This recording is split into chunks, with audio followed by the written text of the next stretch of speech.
లేదు. అందువల్ల ఆమెకు వచ్చే అనుమానం ఆమెకు వస్తుంది కదా.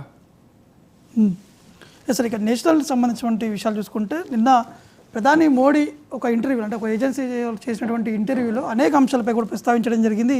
మొదటగా ఈ రాజ్యాంగం మారుస్తారనేది ఎక్కువగా చర్చ కూడా జరుగుతుంది.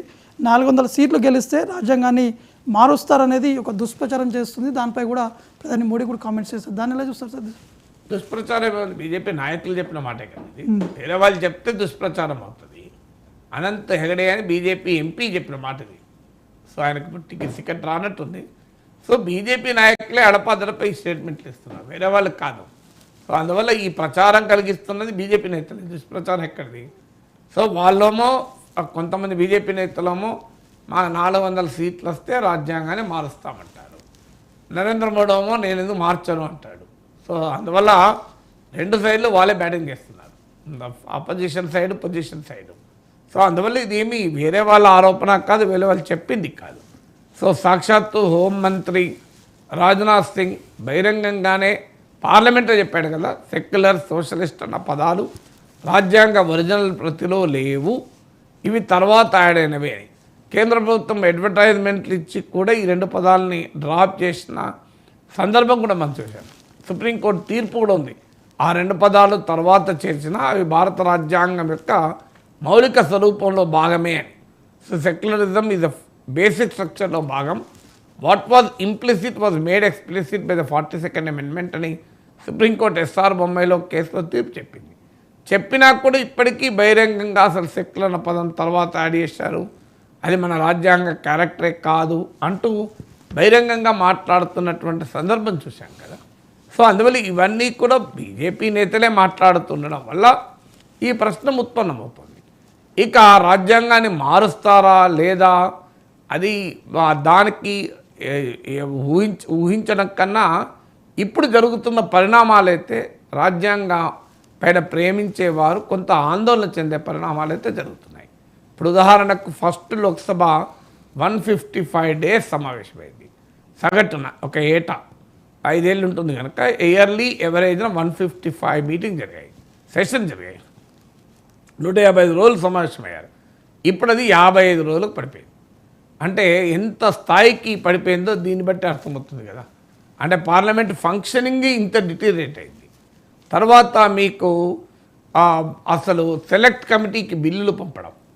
సో మీకు 2009-14 మధ్యకాలంలో 70% of bills, 71% of bills select committee పరిశీలనకు పంపారు. ఎందుకంటే పార్లమెంటులో ఉన్న ప్రొసీజర్ ఏంటంటే ఒక చట్టాన్ని లోతుగా అధ్యయనం చేయాలంటే దాన్ని సెలెక్ట్ పార్లమెంటరీ కమిటీకి రెఫర్ చేస్తారు.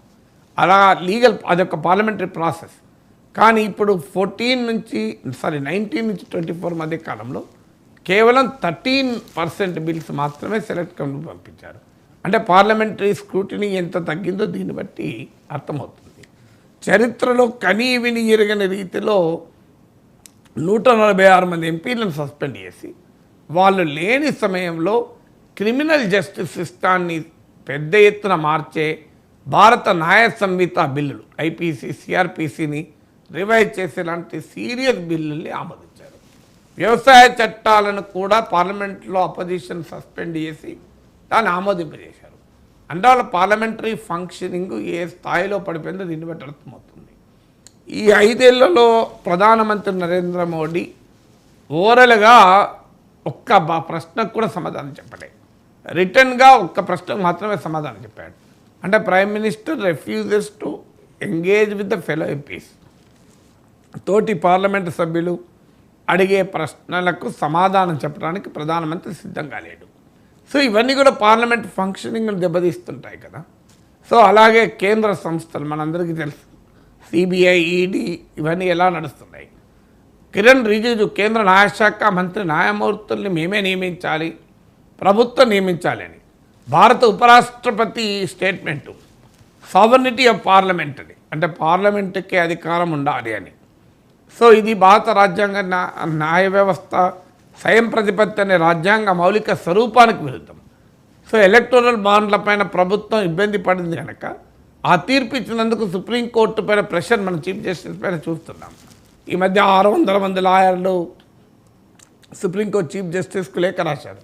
ఏదో పొలిటికల్ ఇన్ఫ్లుయెన్స్ వస్తుందని. ఒకవైపు ప్రభుత్వం బహిరంగంగా చెప్తుంది మా చేతిలోకి తీసుకుంటామని. సో మరోవైపు ఒక sitting judge of the high court, Calcutta high court ఆయన రాజీనామా చేసి వెంటనే బీజేపీ అభ్యర్థి అయ్యాడు.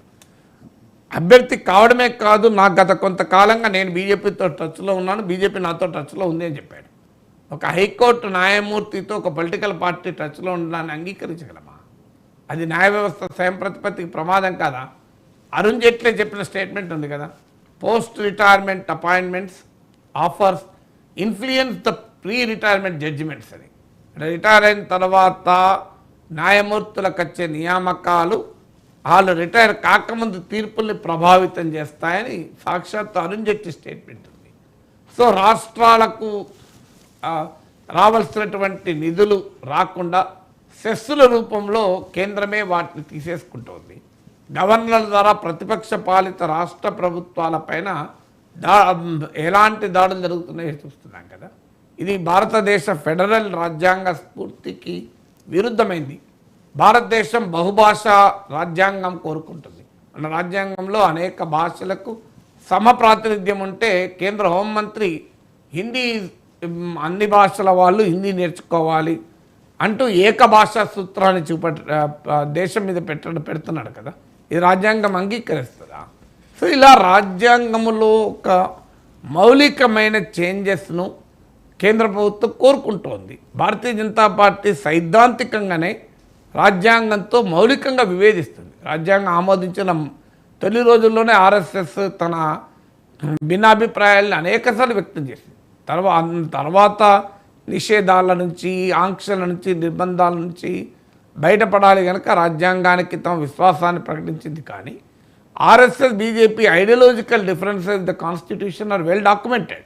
వాళ్ళ రచనల్లో ఉంది, ఉపన్యాసాల్లో ఉంది కనుక సహజంగానే ఈ అనుమానం వస్తుంది.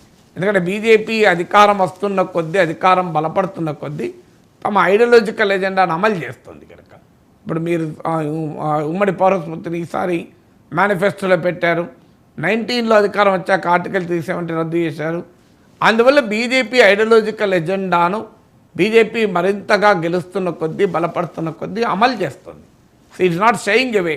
అందువల్ల బీజేపీకి భారత రాజ్యాంగంతో మౌలికంగానే డిఫరెన్సెస్ ఉన్నాయి. రిజర్వేషన్ల విషయంలో డిఫరెన్సెస్ ఉన్నాయి. ఇలా చాలా విషయంలో it has an ideological differences. అదేదో అవకాశవాద విభేదాలు కాదు, అపార్చునిస్టిక్ డిఫరెన్సెస్ కాదు. బీజేపీ ఐడియాలజికల్గానే భారత రాజ్యాంగంతో డిఫర్ అవుతుంది. ఇది వెల్ డాక్యుమెంటెడ్, చాలా ఉపన్యాసాల్లో, రచనల్లో మీకు కనబడుతూ ఉంటుంది. ఇది ఇప్పుడు వాళ్ళు చెప్పకపోవచ్చు, ఎందుకంటే గ్రేటర్ యాక్సెప్టెన్స్ కొరకు చెప్పకపోవచ్చు. ఇప్పుడు గాంధీతో డిఫరెన్సెస్ అందరికీ తెలిసిందే కదా. అయినా రాజ్ఘాట్లో గాంధీకి శ్రద్ధాంజలి ఘటిస్తాడు ప్రధానమంత్రి, గాంధీ మహాత్ముని పొగుడుతాడు. పక్కనున్న ప్రజ్ఞాసింగ్ ఠాకూర్ ఇలాంటి ఎంపీలు గాంధీని విమర్శిస్తుంటారు. అందువల్ల ఇప్పుడున్న సమాజంలో ఇంకా వారి ఎజెండాకు పూర్తి అది మద్దతు లేదు గనక ఇంకా రాజ్యాంగం పట్ల, గాంధేయవాదం పట్ల భారత ప్రజలు అభిమానంతో ఉన్నారు కనుక ఈ జాగ్రత్తగా మాట్లాడుతున్నారు. కానీ బీజేపీకి సైద్ధాంతికగానే భారత రాజ్యాంగంతో భిన్నాభిప్రాయాలు ఉన్నాయి. అవి వారు ఎన్నడూ దాచుకోలేదు. ఐడియాలజికల్ డిఫరెన్స్ అందరికీ తెలుసు అవి. అందువల్ల బీజేపీకి 400 సీట్లు వస్తే వారి సైద్ధాంతిక ఎజెండా, రాజ్యాంగంలో వారు అంగీకరించని అంశాలు తొలగించి రాజ్యాంగం యొక్క ఫండమెంటల్ క్యారెక్టర్నే మారుస్తారు అన్న అనుమానం కలగటానికి కారణం అది.